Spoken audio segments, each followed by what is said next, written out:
All right, hello again, Jeff Scott of Blackhawk Technical College, and I've been going over the getbootstrap.com, just a couple of the example templates that you get. And I've been working with a theme template, and it didn't look right, so I went back and I recopied the beginning of the template because somehow something got in there that shouldn't have. So now when I refresh, this is what it's supposed to look like. All right, you can even see there's a drop down. These are all things that we're going to be going over in this class. This thing right here is known as a jumbotron.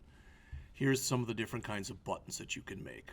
All right, setting up tables in Bootstrap, setting up labels in Bootstrap, setting up badges, which typically are used for some kind of accounting that's done, setting up different kinds of menus, nav bars with reverse, alerts, progress bars, list groups, panels, wells, carousels. Carousel's kind of hard to see, but it says first slide, second slide, third slide. These are all things that we're going to be going over. So again, as I've already mentioned to you, if I go to the getbootstrap.com, this is always your #1 go-to for anything. So I've got a question, for example, about how to use Bootstrap with forms. I'm going over to components here. I don't remember if it's here or not, but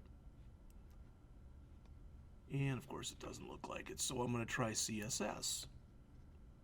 Forms. Boom. I go there. There's an example of a form. Horizontal forms, focus state, etc. So you can see that's all I have to do. All right.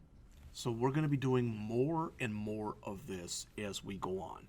And the last thing I want to mention to you, because I've said this before, and the majority of what I'm about to show you right here is out there already on the system. But if I come in here and I write down how to learn Facebook, how to learn Bootstrap, okay? All right, there'll be a lot of stuff here. There's a nice tutorial, as always, from W3 Schools. You can see all the different stuff that's in it. I'm not going to go over any of that. Tutorials point, I believe I have this one out there for you. And if I do go out there, there is a whole tutorial, not just this, but you can see all the different stuff that's in here. All right, so you can go through that. But another one that's nice, and I don't remember if I saved this one or not, is from tutorialrepublic.com. And I just want to grab this one, blow this up a little bit as far as the size that's on here. So this will have to be cut way down, I'm sure.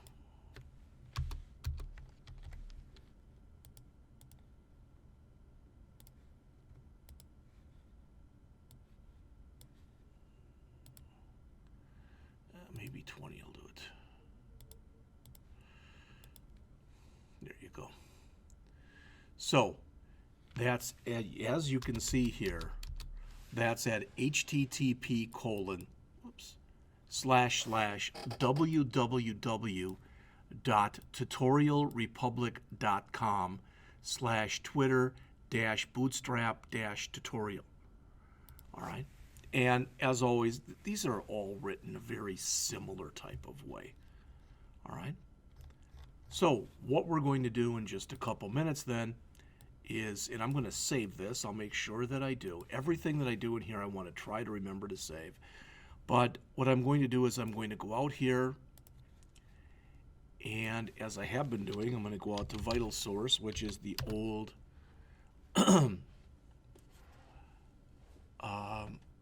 area.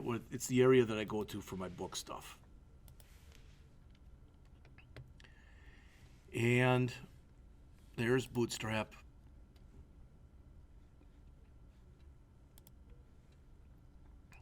I was going to quickly go through the introduction in here, okay?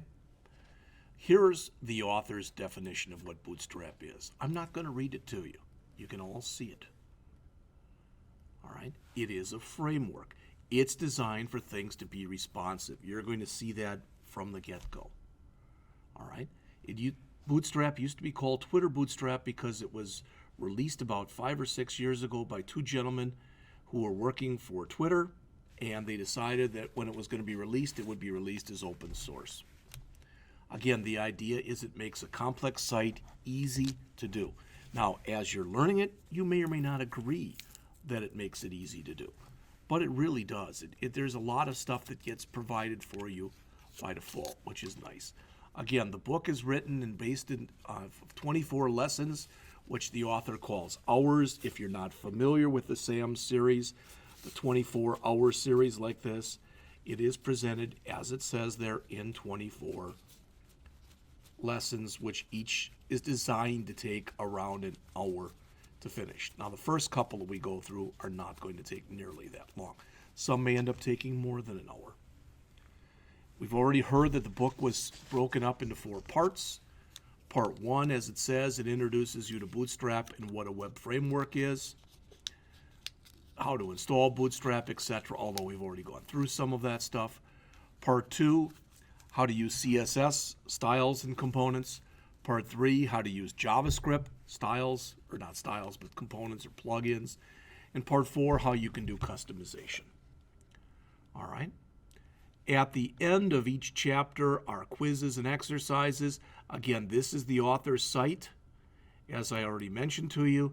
And again, as I mentioned to you, I will be responsible for grabbing all of the examples that are in the book and copying them so that you have them available to you. All right, so with that, I'm going to stop this. I didn't mean this for this thing to be 2 parts long. I had paused it, and instead of hitting resume, I hit stop. Well, live and learn. So again, we're going to come back in just a moment with part 1 of the book.